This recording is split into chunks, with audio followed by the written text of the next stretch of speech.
বন্ধু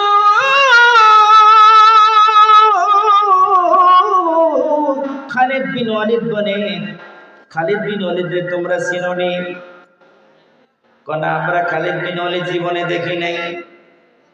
বলে আমার নাম খালিদ বিন ওয়ালিদ। বলে ঠিক আছে, আপনার নাম যদি খালিদ বিন ওয়ালিদ হয়, আমরার বাসার পক্ষ থেকে একটা চিঠি দেওয়া হয়েছে, আপনার কাছে চিঠিটা নেন। বন্ধু দুইজন মানুষ ভিতরে কালিমা পড়ে মুসলমান হয়ে গেলেন।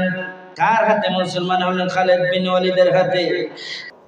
আমি একটা কোরআন শরীফের সূরা, এই সূরাটা কিন্তু সবাই জানেন, সূরা জিলজাল তেলাওয়াত করছি। কোন সূরা? জিলজাল। জিলজাল শব্দের অর্থ কি জানেন? ভূমিকম্প। জিলজাল শব্দের অর্থ ভূমিকম্প।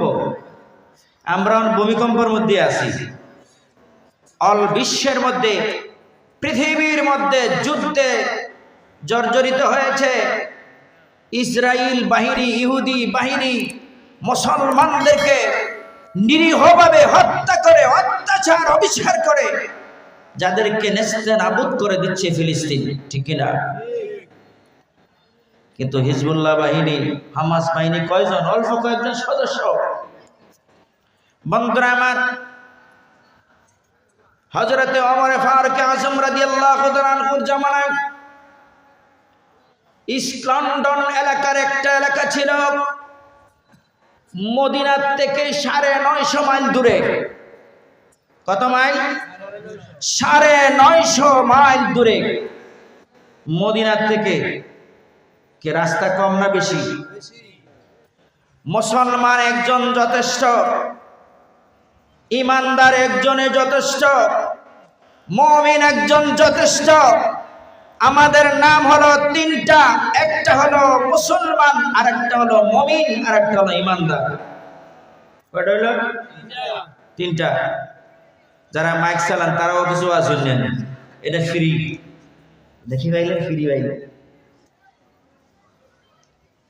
মুসলমান, ইমানদার, মুমিন, কটা হলো? তিনটা। সেই এলাকার বাদশাহ মুসলমানদের সাথে যুদ্ধ করবে 3 লক্ষ সেনাবাহিনী নিয়োগ করেছেন। কত লক্ষ?